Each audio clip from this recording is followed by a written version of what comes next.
Guys, welcome to my YouTube channel.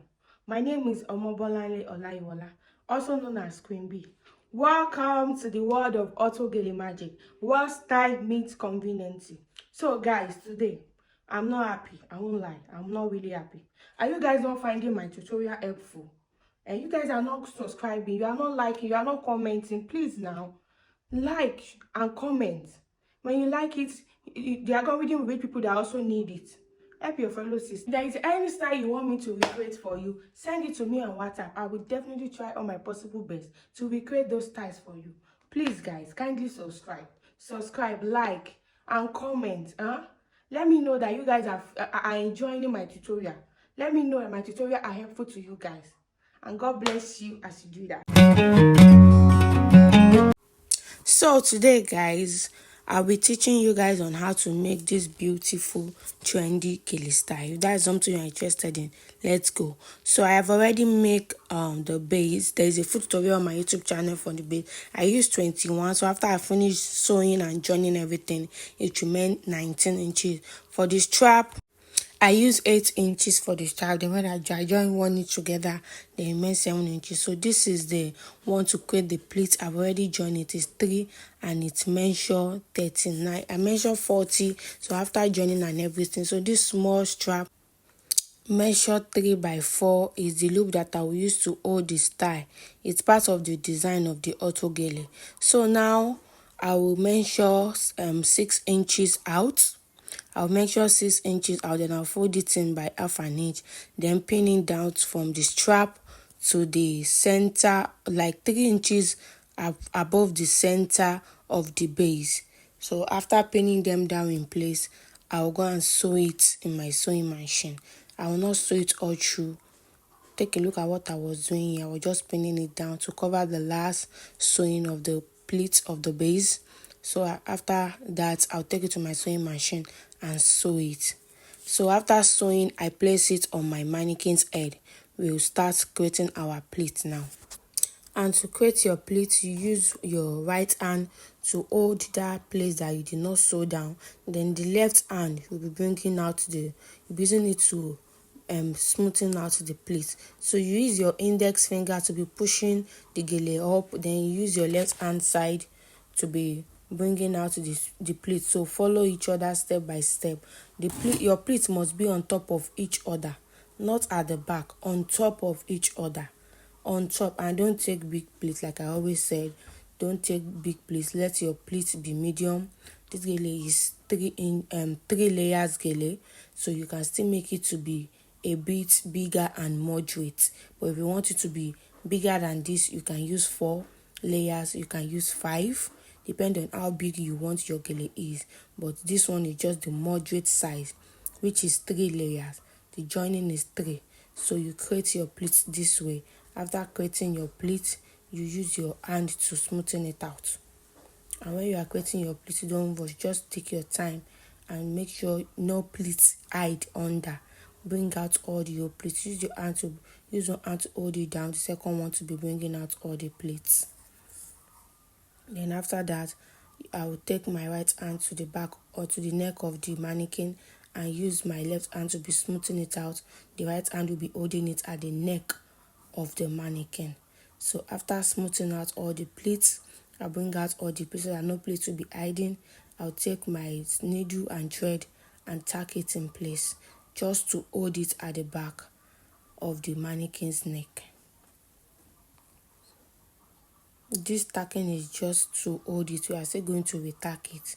So after tacking down to hold it, then I'll continue to smoothen out my pleats. So I'll continue to smoothen it out and extending it forward. So make sure no pleats hide. You extend it forward and smoothing it out.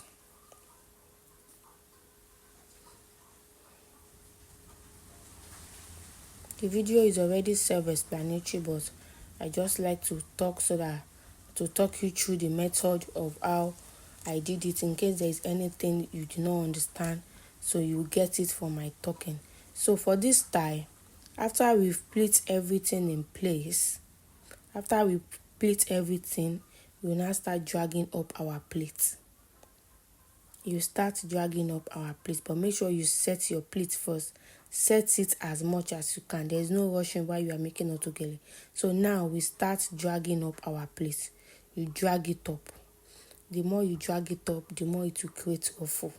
It will make the gele higher and it will be creating ruffle. It will be as if you are scattering your plate. No, you are not scattering your plate. You are creating ruffle. The plate will be like ruffle. So make sure you arrange your plate as much as you can. There is no rushing while doing autogele. You take your time to do it. I said the way I'm dragging up the plate, I'm dragging it up. I use my right hand to hold it. I use my left hand to be dragging up the plate. So as high as I want, and if it's too high, you can reduce it to make it moderate.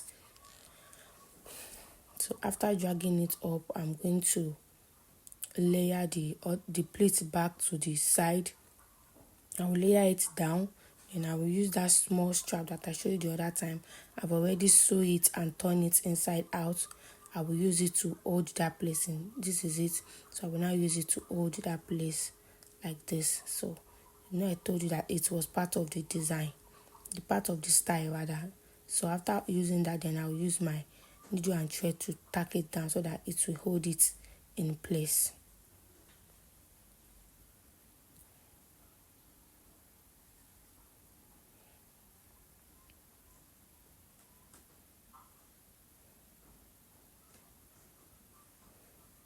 So here I was adjusting that strap. I push it up a bit because I want it to be by the arc of the brow of the mannequin. I want it to be by the arc, so I shift it up a bit. Then after shifting it up, I use my office pin to pin it down so that it will hold this in place for me to be able to create the other design that the other style at the side. So to create this style, you just fold the remaining hand that remain. You fold like 3 to 4 pleats. Then if you fold like 3 to 4 pleats, automatically the rest will create ruffle for you because of that holding you hold at the middle. So once you create like 3 to 4 pleats, the rest will form ruffle. So you can see it's as simple as that. Like I said, this autogele style is very, very simple. Once you follow through it step by step, you will get it. You don't need to forward the video. Take your time and watch it. Once you watch it, you will get it. Then I use pin to secure it down before I will now start tacking. If you have watched to this point, kindly please subscribe, like, comment, like the video. If you have any question, ask me in the comment section. I'm going to reply you. Comment and share to more people to see. So this place I was tacking the ruffle.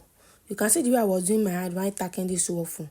I was doing using the needle to create like a zigzag stitches on it. It's like zigzag tacking. I did not tack it straight. You don't tack your ruffle straight. Your ruffle style, don't tack it straight. When you want to tack it like zigzag. So that zigzag you are tacking, it's just to hold the ruffle in place. When you pull the thread a bit, if you tack it zigzag, it will even give it more ruffle. As in, it will add more volume to your ruffle, and the ruffle will not scatter. It will just stay in place. So every part of where you need to tack, you make sure you tack it. The ruffle part, you make sure you do it a zigzag stitching. Don't pass your needle through it straight. No, go up down like zigzag like that, so that it will keep your ruffle in place. Then afterward, you hold it in place too. So this other side, for the pleats, you tack in the middle. Like I was said in my video, tack your pleat from the middle and don't make it to be too tight. Tack it from the middle and don't let your thread to be showing at the top of the last pleat on top. No, your thread has no issue showing there. You need to hide all your thread to make your work neat. So here I was tacking the ruffle. You can see the way I was doing my thread, the needle rather. You see, I'm using my hand to create more ruffle, then I'm using the needle to be creating like a zigzag. I did not just pass through straight, no. Zigzag, then your ruffle will be in place. It will be intact. And don't make it to be too tight. It's just to hold the ruffle in place. So that is basically all. This gele style is very, very easy to make. So that's why I make it so easy and detailed. So Here, I told you that the stitching we used to hold that one is just we'll still use another stitching. So now I loosen that tacking, then I recreate the pleats to give it that coffee shape at the side. When you finish pleating it, you drag it out from the back, not from the inside or from the back. Then use your needle and thread to tack it to hold it in place. Once you tack it and hold it in place, it's secured. So you cut off the remaining excess. So this is the excess I was cutting out. So it was this excess that I used to create the handle. So I fold it into two, I cut it into two rather. So I will use it to create the handle or the strap for the two side of the plate. So use it to cover the hand like that. You tuck it in, then you sew it round. You tack it round. You tack it. After finish tacking, then you open it like this. See how neat that side is. So for these rough edges, you fold once. That's this side I was cutting out. It has already been tucked in. So I said, let me cut it out. If you leave it like that, it will make that place to be too bulky, and we don't want that. So you cut it out and bring your needle thread up, then you fold in the rough edges. You fold in one side, fold in the other side, and join it together. That upside you use your needle and thread to tack it, then the remaining parts you use your sewing machine to sew it. So here I've done that. So for this back place, I will use this side to cover it down and tack it in place, so that by the end of everything, our gele will be very very neat. If someone did not lose this gele, they will not see your thread. And it's also good to use a very matching thread, so that it will hide all your rough work. If someone did not lose this gele, they will not know where I tack everything. That's the beauty of your Autogele. It has to come out neat and up to standard, just as if you tie it, because tie gele does not have thread. So so you make sure all your thread, you hide it, all your rough work, you look for a way to cover it, and make sure your tacking are very tight and put everything in place. So with you doing that, your Autogele will come out perfect and so neat. So we finish the back. Now I'll place it on my mannequin for you to see. So this up part that I use my needle to hold it, I will remove the needle and I will just tack it in place. So here is the finished look of our Autogele. Make sure you like, give a thumbs up, subscribe, share. Bye bye. See you in my next video. Bye.